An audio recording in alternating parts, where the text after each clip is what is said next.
I'm Chip Townsend, and this is the Team Chip Podcast.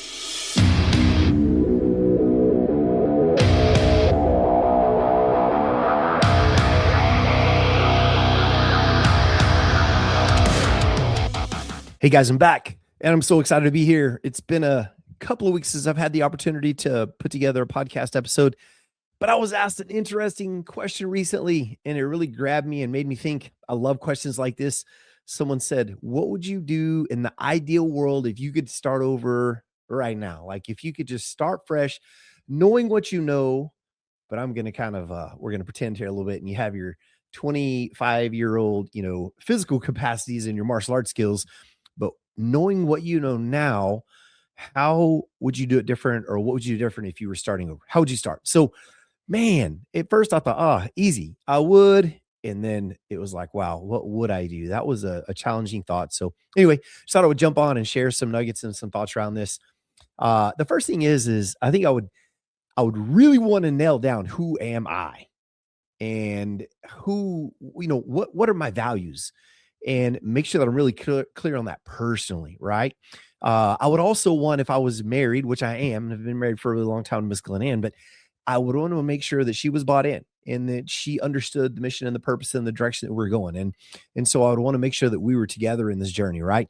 I don't ever want to go on the journey alone. I always want to have her with me. So, I would really want to nail down who I am, first and absolute foremost, a child of God. And as God's, an image bearer of God, I would want to make sure that I did things to the best of my ability with excellence and in every way possible. And remember that at the end of the day, that everything I'm doing is to serve God first and foremost, and then Glen Ann, and then my family and team. But I would really want to nail those things down and understand that I really own nothing. Everything is a gift. My martial arts skills are, our facilities, our home, the air we breathe, everything is just a gift from God. I would want to make sure that I had my head straight around that, because I really long at some point to hear back. I know this may sound kind of selfish, but I really do long to hear back, well done, good and faithful servant. You have been faithful over a little, I will set you over much. Enter in the joy of your master. I want to hear that, well done, good and faithful servant.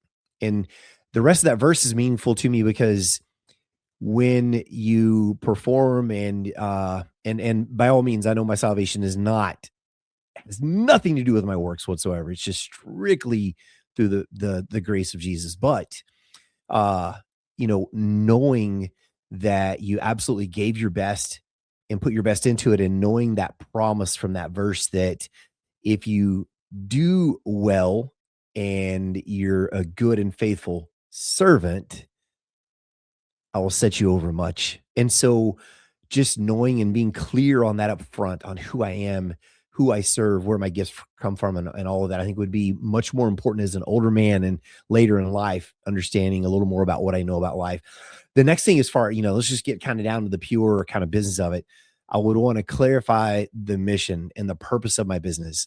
Again, on that foundation, absolutely to serve God first and steward those resources well, to serve my family, to serve the team that becomes, that grows in and attaches to that business at some point.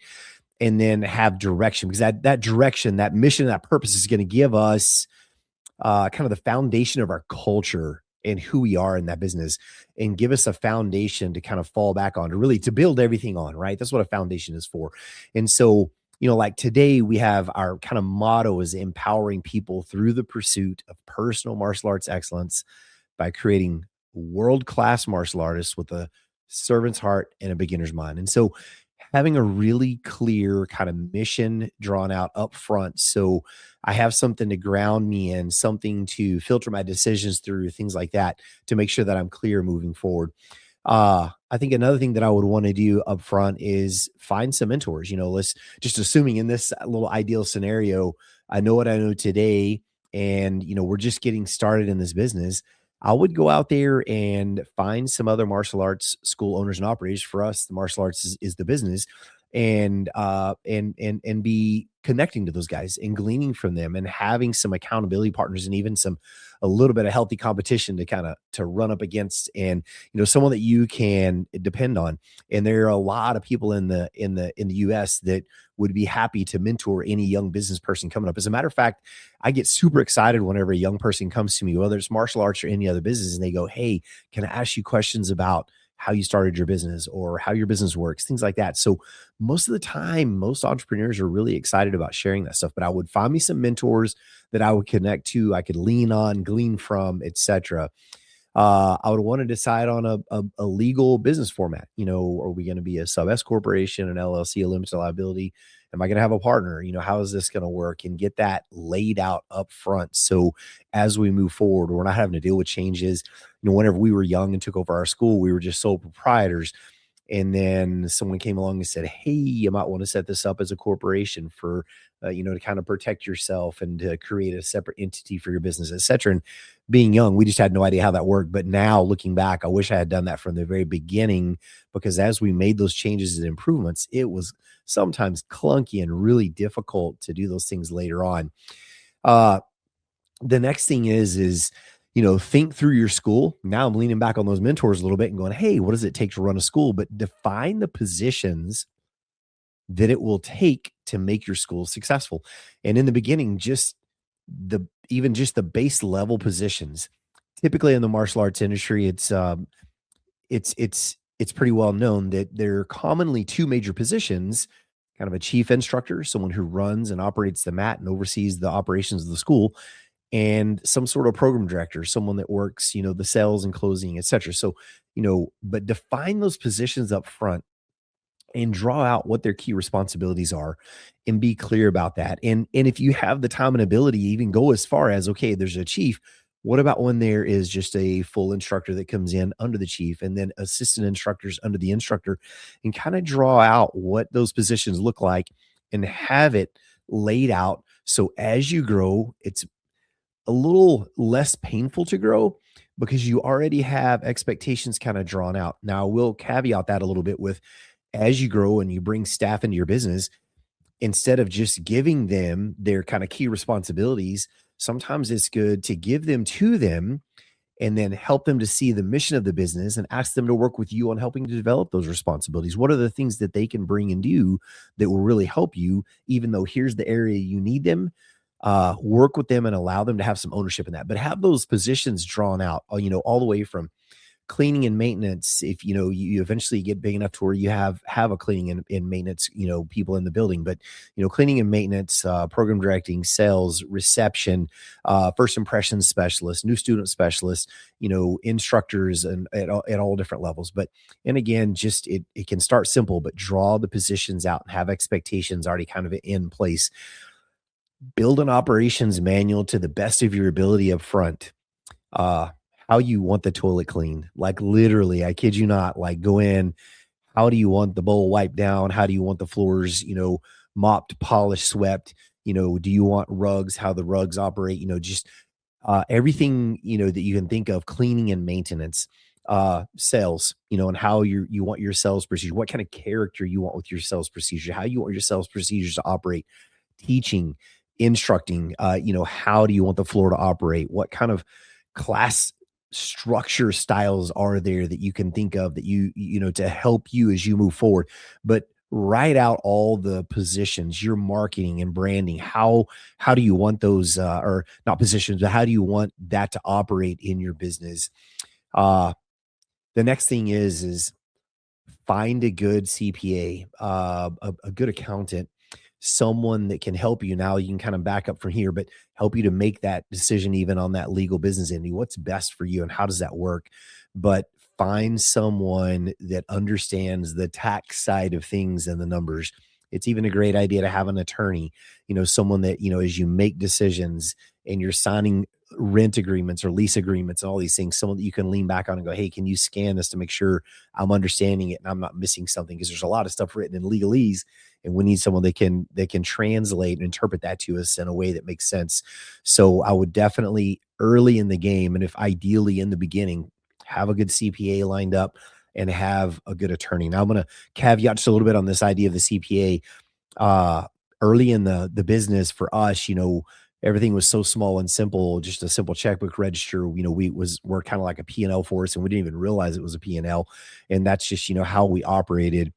But as we grew in tax responsibilities and, insurance all those things began to grow, it became kind of obvious that, man, I need someone that can kind of coach me and guide me, that I can bounce questions off of, that's on my team and understands the business that I'm in to the best of their ability to help me with these things, but also someone that I can meet with consistently through the year, which now I meet minimum once a month with our CPA. So we can put our heads together and, by the end of the year, we kind of have our taxes done already.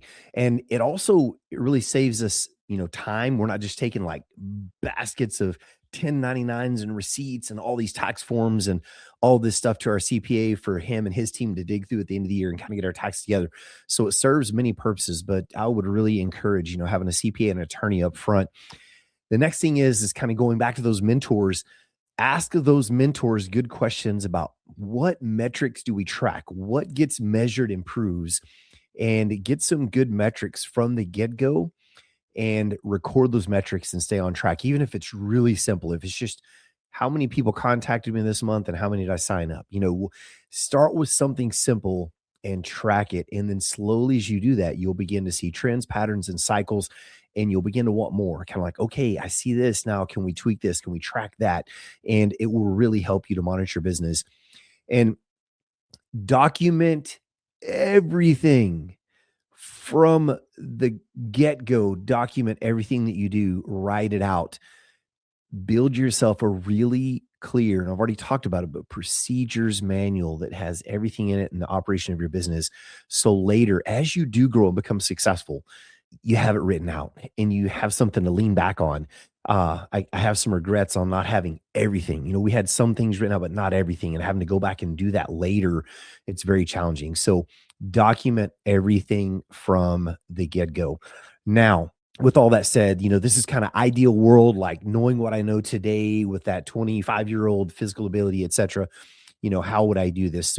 And this is by no means comprehensive. This is just, just some almost off the top of the head, like things that I would do to be prepared. Obviously we would have to go out and find a great location, negotiate a lease and get that thing opened up and equip it, what kind of equipment we need to have. And I didn't really talk about this in the beginning, but have money saved up so you can do all of this without going into debt to do it too. I can't emphasize that enough as well. Be saving up your pennies, but that's not the point of this. What would you do if you were starting over? And then I guess the last piece of this that I'd like to say is really none of that stuff that we talked about, they contribute to the success, but none of those are really the key to success. The key is consistency, showing up over and over, passion in what you're doing, delivering a product that nobody can match, and just grinding and not listening to the naysayers and the people around you that might be trying to pull you down. Just go get it. So in a quick nutshell, in a way, that would be a lot of the things that I would do, knowing what I know today, if I could go back 30 years and restart this business. Hope that helps, gives you some nuggets, just some things to think about. If you have questions, let me know. Like it, love it, follow it, shoot us a message, and let us know what you would like to hear. Thank you so much. Thank you for tuning into the Team Chip Podcast. If you enjoyed today's episode, don't forget, subscribe, share, and or leave a review, because we need you. We appreciate you so much. And without you, we can't make this happen. Remember, consistency is the key to success. So go out there and never be outworked.